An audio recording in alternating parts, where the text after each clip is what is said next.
मेरे हाथ में एक ऐसा मॉड्यूल है जो डीसी मोटर्स जो 12 वोल्ट या 24 वोल्ट पर ऑपरेट करें उनकी स्पीड को कंट्रोल करने में काम आता है।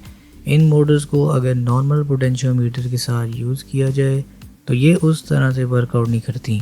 अगर इसको इस मॉड्यूल के साथ यूज़ किया जाए तो इस मॉड्यूल में फ्रीक्वेंसी कंट्रोलर होता है जिसमें हम ड्यूटी साइकिल को वेरी करते हुए स्पीड को कंट्रोल कर सकते हैं। इसको PWM कंट्रोलर कहा जाता है, मतलब पल्स विड्थ मॉड्यूलेशन।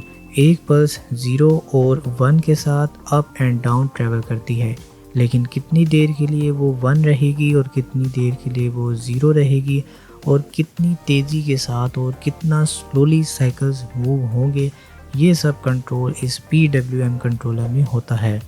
इस मॉड्यूल में 4 पिन्स प्रोवाइडेड हैं, 2 इनपुट पिन्स और 2 आउटपुट पिन्स। इसमें DC मोड यूज़ होता है, तो इसका लाजमी ख्याल रखें कि कौन सा पॉजिटिव है और कौन सा नेगेटिव टर्मिनल है। मोटर्स की 2 पिन्स जिसमें पॉजिटिव और नेगेटिव टर्मिनल मेंशन्ड है।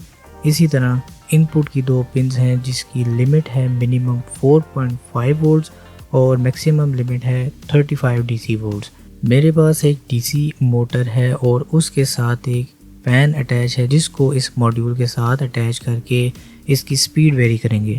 टर्मिनल्स ओपन करेंगे और मॉड्यूल्स के इन टर्मिनल्स पर पॉजिटिव साइड पर रेड और नेगेटिव साइड पर ब्लैक वायर अटैच कर देंगे।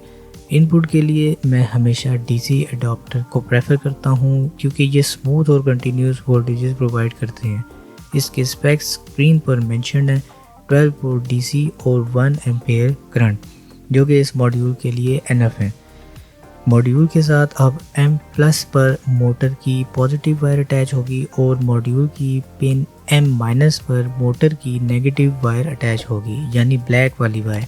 सब कनेक्शन रेडी करने के बाद अब हम इसके इनपुट पर 12 वोल्ट और 1 एम्पेयर का अडॉप्टर इसके इनपुट के साथ अटैच करेंगे और इसकी फाइनल टेस्टिंग करेंगे।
So I hope you enjoyed this video. अगर आप इस चैनल पर न्यू हैं तो don't forget to subscribe my channel, like, comment, share and hit the notification bell to stay tuned with my upcoming videos.